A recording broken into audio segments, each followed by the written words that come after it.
Running a business comes with a lot of what-ifs, but luckily there's a simple answer to them. Shopify.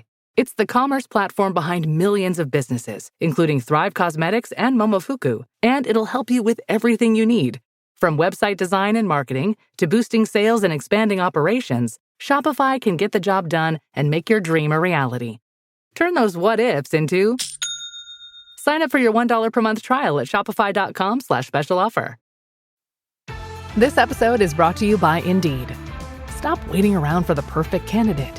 Instead, use Indeed sponsored jobs to find the right people with the right skills fast. It's a simple way to make sure your listing is the first candidates see. According to Indeed data, sponsored jobs have 4 times more applicants than non-sponsored jobs. So go build your dream team today with Indeed. Get a $75 sponsored job credit at Indeed.com/podcast. Terms and conditions apply.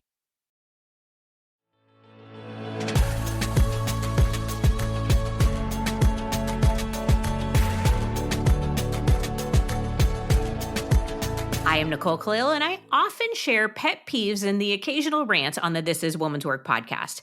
But I also have things that I love, obsessions I could gush about all day, and a laundry list of favorite things. From gorgeous hotels to products I wouldn't want to live without, great books I can't put down to a stalker-like obsession with all things confidence, an unparalleled enthusiasm for cheese, and buzzwords that speak to my soul. And on today's show, we're going to dive into one of those buzzwords, and that is efficiency. Did it do for you what it did for me? It's basically like time management porn, right? I mean, you can talk all day long about morning routines and ideal schedules, work ethic, time blocking, and hustle culture until you're blue in the face. But if you want to get me interested, talk dirty to me about efficiency. Because here's the thing, my obsession with efficiency might be a little weird, but I think it's rooted in the coaching that I do. Because over the years, I've discovered that results and success always come from what I call the 3 F words. Not because they start with an F, I only have one favorite word that starts with that letter. These 3 F words all start with EFF, and they're effort, effectiveness, and this word that I love so much, efficiency.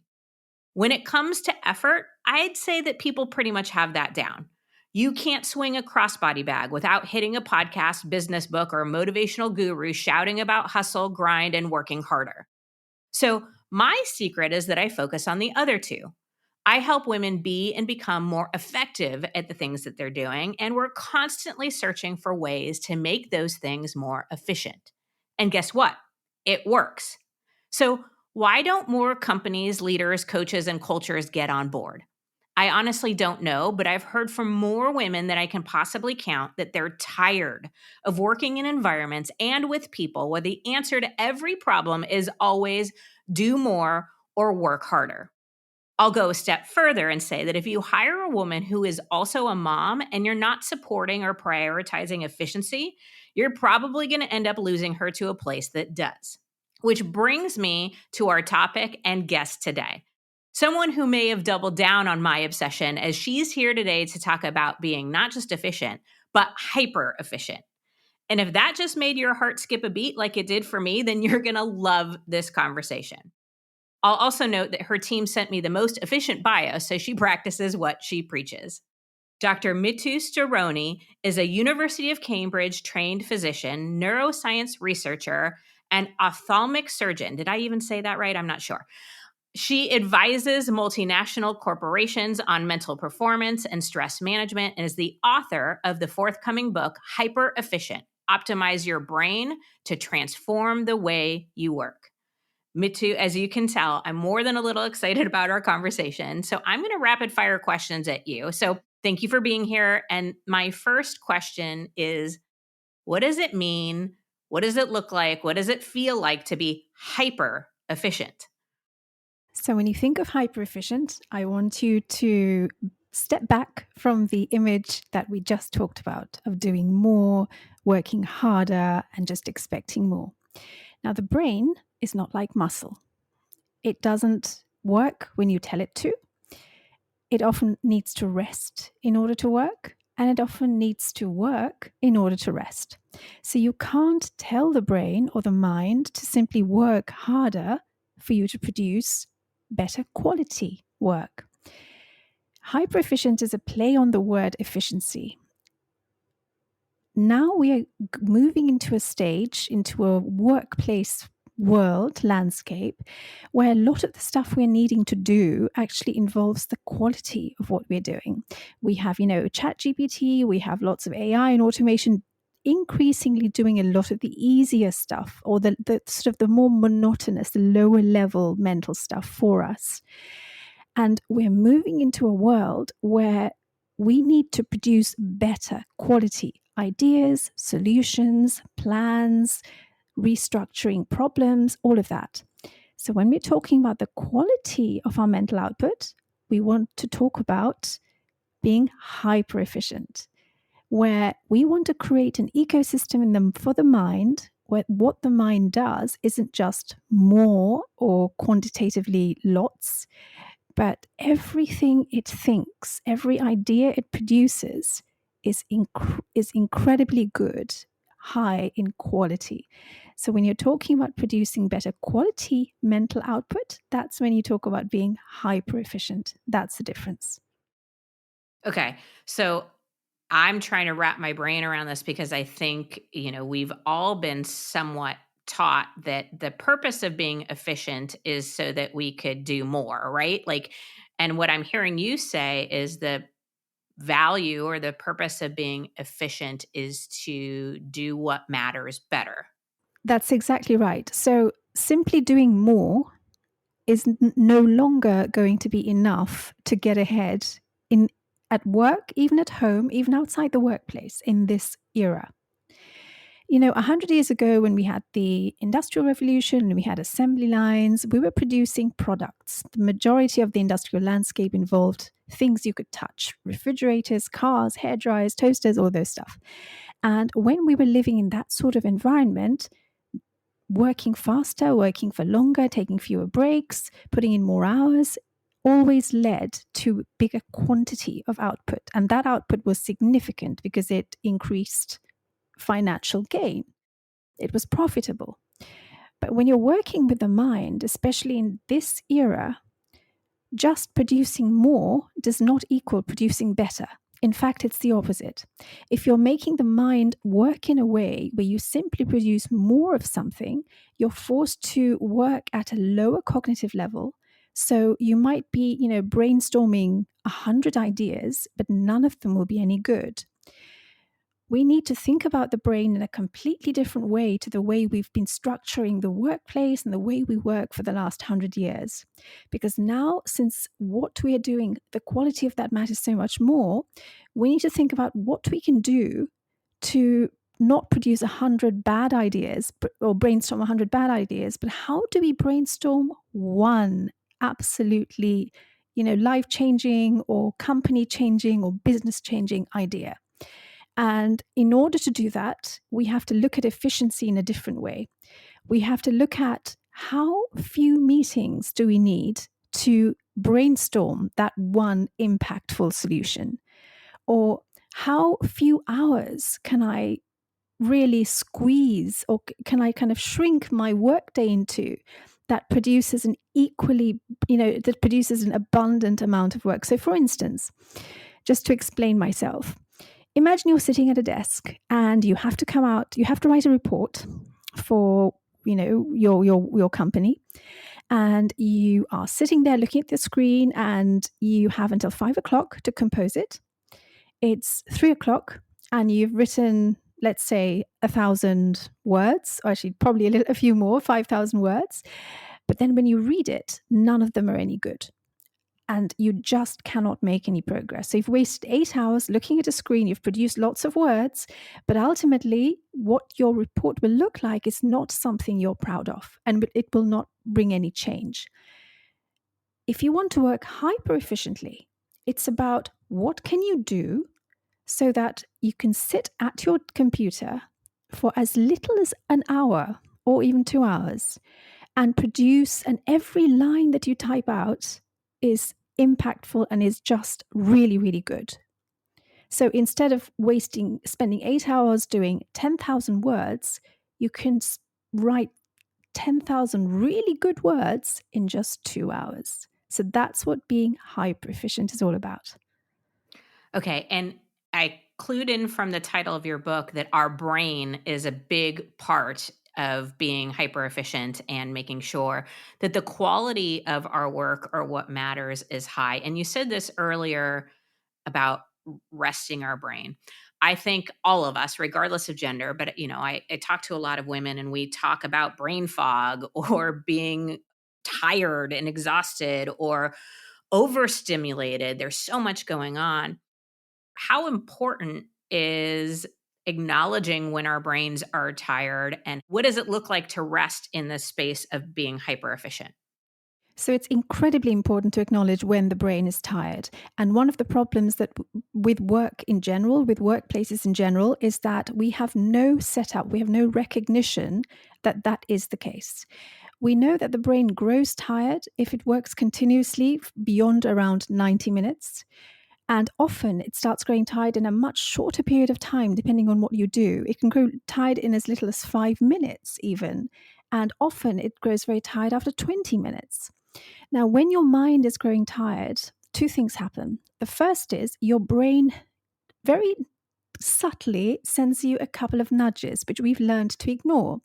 The first nudge is your mind starts drifting away from what you're doing. So you are paying attention really well and you don't know what you did differently, but all of a sudden, your attention just cannot stay on the screen.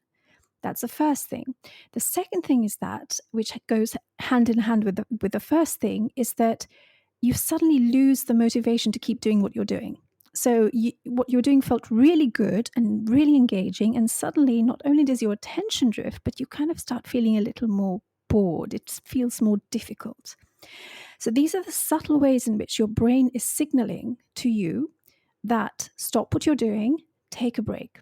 Now, if you look inside the brain, and we now have really sophisticated scanning technology to be able to do this, we actually find that within the brain, the sort of the pathways that information flows across starts becoming more inefficient as the brain grows tired. So if at this point you do what we've been doing for at least 100 years, which is you reach for a coffee because you really need to finish this report, what happens is your brain isn't any less tired. It's still tired, it's still inefficient, but your brain simply presses down on the pedal and almost shifts you up by a gear of the power of processing. So you just use more horsepower to keep going despite the fatigue. And that's the way we've always managed it. The problem is if you do that all throughout the day, so you do that a few times in the morning, you do that after lunch and in the afternoon, then this paralyzes your brain's ability to do a lot of the things that the workplace now requires, like creative thinking, like thinking outside the box, like, having a kind of a very light, mind-wandering, floaty state, which lets you appreciate problems and have aha moments. So it's paralyzing your ability to do what the human brain will now increasingly need to do in this AI-dominated world. 20, 30, 40, 50 years ago, this was fine because what the brain was mostly doing, what most knowledge work involved was, typing reports, writing, delivering sort of information, collecting data. For that level of lower cognitive work, it was okay to continue working, pushing yourself on beyond your tiredness. But if you do that now, you're not giving your brain the chance to perform as well as it could do. You know how we're supposed to drink a bazillion ounces of water every day? Cute idea, but between work, life, and trying to remember what day it is, hydration doesn't always make the cut, which is why I love Cure. Cure hydration packs make it simple. Plant-based electrolytes, no added sugar, just 25 calories, and it hydrates better than water alone. And I love me some efficiency. My favorite flavor is lemonade. It's light, clean, and doesn't taste like somebody dumped a candy store into your water bottle. I use it on long recording days, when I'm traveling, or any day I hit noon and realize that I'm running purely on caffeine. And when I need more than hydration, like pre-workout where I need all the help I can get, I grab Cure Energy. It's got natural caffeine and electrolytes that get me moving and help me survive the part where I question all my life choices mid-workout. Staying hydrated isn't just about drinking water. You need electrolytes too. That's why I love Cure. It's clean, it tastes great, and it actually works. And for This Is Women's Work listeners, you can get 20% off your first order at curehydration.com/woman's work with code Woman's Work. And if you get a post-purchase survey, make sure to let them know that you heard about Cure right here. It really helps support the show. Don't just drink more water. Upgrade it with Cure. How do you top your love for your cat? With a cascade of decadent savory gravy over a mouth-watering mousse pâté. Fancy Feast gems. 2 gourmet pâtés in one convenient pack. Simply peel and plate to reveal a pyramid shape that makes eating delightful and pamper her with an experience as extraordinary as she is. Turn the everyday into the extraordinary with Fancy Feast gems. Abercrombie Kids is bringing the cheer all holiday season. And winter break means it's time for new outfits that are both festive and comfy. The last thing they need? New cozy coats for every occasion. Celebrate the season with Abercrombie Kids in the app, online, and in stores.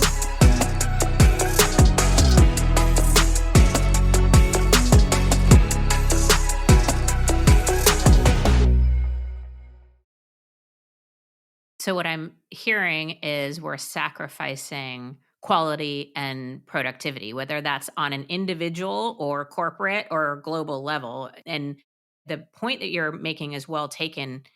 The work we do today is wildly different than what we did even 20 or 50 years ago. And the skills and knowledge and curiosity and all the things that are really important in today's world require our brains to be functioning at a much higher level.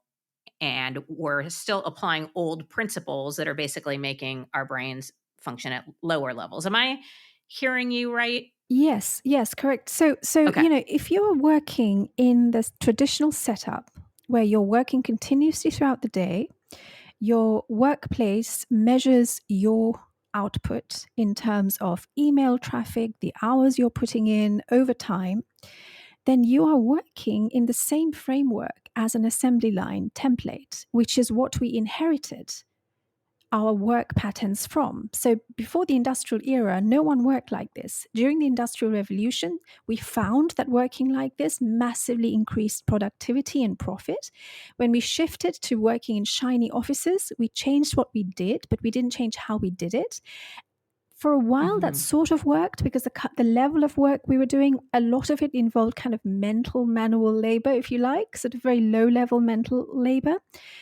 But now, as the landscape is changing so drastically, if you carry on making your brain work as if it's on an assembly line, it's going to keep producing the same level of quality for long periods of time, but you're paralyzing, just as you say, the ability for the brain to really have those highs, to really kind of go out of the box and produce its best, kind of have an undulated way of working.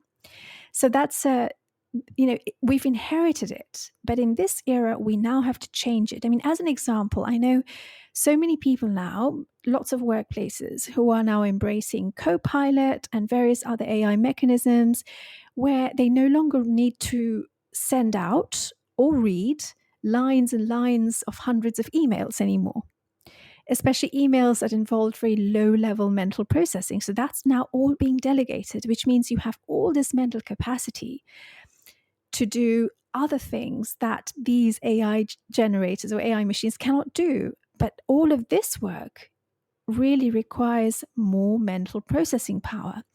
And if you want to utilize, if you want your brain to be in the best sort of state to be able to do that kind of work, you have to give it elements of rest. You have to work in a rhythmic way. You have to completely throw away the notion that taking a break is bad. You have to embrace the notion that you have to change your pace while you work, because if you carry on working at a very high pace and take coffee or other forms of caffeine to carry on, you are no longer putting your brain in the best possible state for it to do this kind of work.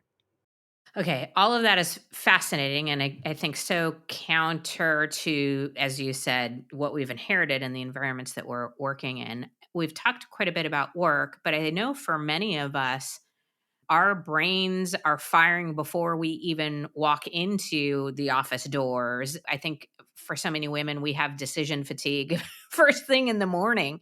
Any thoughts about ways that we can reduce some of the demands on our time and some of this decision fatigue that I think plagues a lot of us? Yes. So decision fatigue is now an even bigger problem than it used to be simply because there's so much more information being exchanged that we're having to make more decisions. A few things have been found to be useful for decision fatigue. So when you're taking a decision, or rather making a decision, it's a little bit like a court of law. So you gather the evidence, you sit like a judge, you go through the evidence, and then you deliver your verdict. So the gathering the evidence part, it's quite laborious, but actually making the decision is also really, really exhausting. So one thing that's been shown to help is if you try to split the two. So it's a bit like going window shopping without actually buying anything. So the first day you go and see what there is, but you don't really make the ultimate decision. You do that at a later time. So if you break up your decisions into gathering the data, sitting on it, and making the decision later, that's one way of making it lighter. Another way, and this applies to everything really, which we all tend to do at home and at work, which is always cut your options. It's something we all experience. When I was, many years ago, when I used to go for a coffee, I used to have two options. A coffee, a normal coffee, or a cappuccino. And then came all the others. Now you go there are 16 options of coffee. So actually, while that's great in one way, it's really, really fatiguing in another. So if you really narrow your options down, and you can do that in many ways. If you have 10 options, then maybe you can get those 10 into two categories. With milk, without milk, if you're thinking about coffee, for instance. So narrow your options down, because if you're making a decision between two things, it's much, much easier for your brain than if you're having to decide between 10 options. And of course, the third thing is take lots of breaks. The more breaks you take, every time you detach your attention from the work you're doing, you're giving your brain a chance to rejuvenate its resources. And it really needs to rejuvenate its resources. Every time your mind grows tired, that's what your brain is calling for you to do. It wants to rejuvenate its resources, because every decision, every thought, every problem-solving period involves your brain using up energy, producing waste byproducts, and all of this has to be cleared up and rejuvenated. And that's really important to remember. So I love all three of those. They make logical sense. I'm excited to test them out in my life. I'm curious your thoughts about earlier when you were talking about work, we were saying like how AI has created a situation where some of those lower level tasks have been delegated. Could the same principle be applied to some of our decisions? For example, if these are low level decisions that don't really matter much in the grand scheme of things, or is it something that can be delegated or let go of? I sometimes think we hold on to far too many decisions as if they all matter, where like the example of what are we going to have for dinner tonight? Why waste so much time and energy worrying about that? You could narrow it down to two, as you said, but even delegating or letting go of a decision, any reactions or thoughts about that? Yes, I think you've really hit the nail on the head here, because we're in a world now where everything we're doing, or more and more of what we're doing, is involving huge amounts of choice because of all the information, the cheap communication of information. And because a lot of the stuff we're doing is becoming so complex and sophisticated, and we're having to do it with our minds. So actually, a great principle is, why even stop with decisions? Narrow down your decisions, not just in terms of the options you have, but as you say, try to figure out where do you need to make a decision and where can you just delegate or even let it go. Because the less pressure you put on your mind to make decisions or to make plans even, or to solve problems, the more capacity you're freeing up in your mind. Our brains are really small. They're finite. There are finite capacity in these little little skulls that we all have, which are actually quite small compared to what we actually need to do. And now that we have this explosion of information, salient information around us, we are already carrying a very heavy mental burden. So actually lightening the load as much as you can. And this actually brings another really important point, which is a lot of us fear AI and automation because, of course, they will be challenging jobs. They will be doing a lot of these things. But if you can look at the other side of the coin, I think they're a great way of really lightening the load on the mind, because we are currently having to make decisions and to solve problems at the most alarming pace. In terms of the information we're having to learn, if you look at the number of stories and the equivalent, the number of words, the number of news reports we're having to take in every day and compare that to what we had to do 300 years ago, it's absolutely astonishing the way, our mental processing power is creaking under the strain. So as you say, keep it light, delegate. Use the AI revolution to your advantage. Even if there is no AI, delegate your decisions to someone else in the home. And really keep your mental load light. Always remember, your mind is a finite organ. Keep its load as light as possible whenever possible. So this sounds like exceptionally good advice. And yet I know there's someone listening in that's like, okay, Mithu, okay, Nicole, but I have deadlines. I have goals. I have pressure. I have people counting on me and responsibility. Like, how do we take this very important concept and deal with it in the face of urgency and deadlines and responsibilities that we are all feeling? Right. So one way to there's a short and longer answer. I'll try the shorter first, and I'll expand as long as you have time. So ultimately, it really helps to see your brain, and I discuss this in the book in a lot of detail, as an information processing engine. And whenever we're in the optimal zone for working or for dealing with our lives, we're just existing and processing information, it helps to think of the brain as working in 3 powers, which I call 3 gears.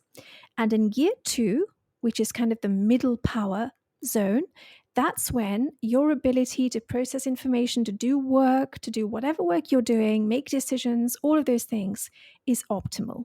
It feels you put in, it feels sort of, in terms of effort, it feels the lightest, and you get the most output for the effort you're putting in. So you want to be in this middle zone called gear 2.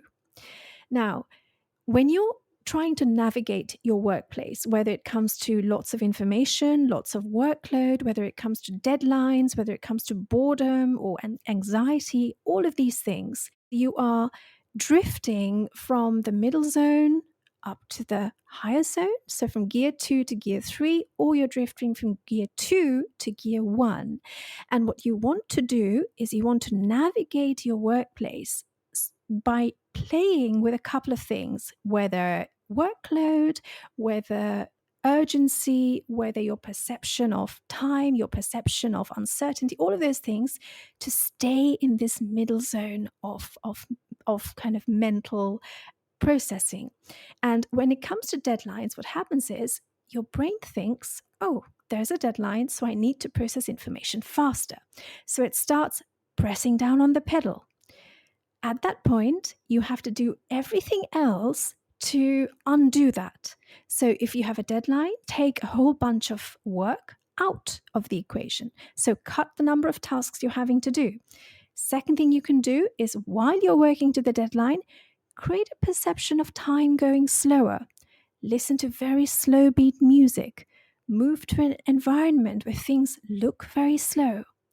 So these are some of the ways in which you can kind of push down, let your foot go off the pedal once your brain has pushed down on the pedal. And you can also flip that to boredom. So say you're working, you have to do whatever work you're doing and it's very boring. There you come out of the gear 2 zone and you want to do something that makes your brain push down on the pedal. So to be really efficient at work, you want your brain to be in this gear 2 state. And you can play with different elements of your environment and work to stay in there.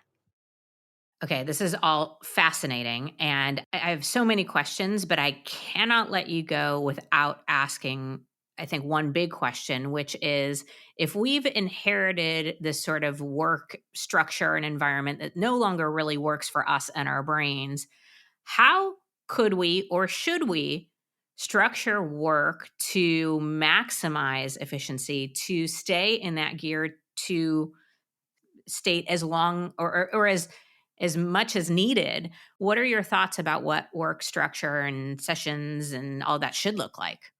So, however intense your work is, you have to always remember that when you're doing intense work, you have to always push down on, let your foot off the pedal at regular intervals in order to give your brain the chance to rejuvenate itself.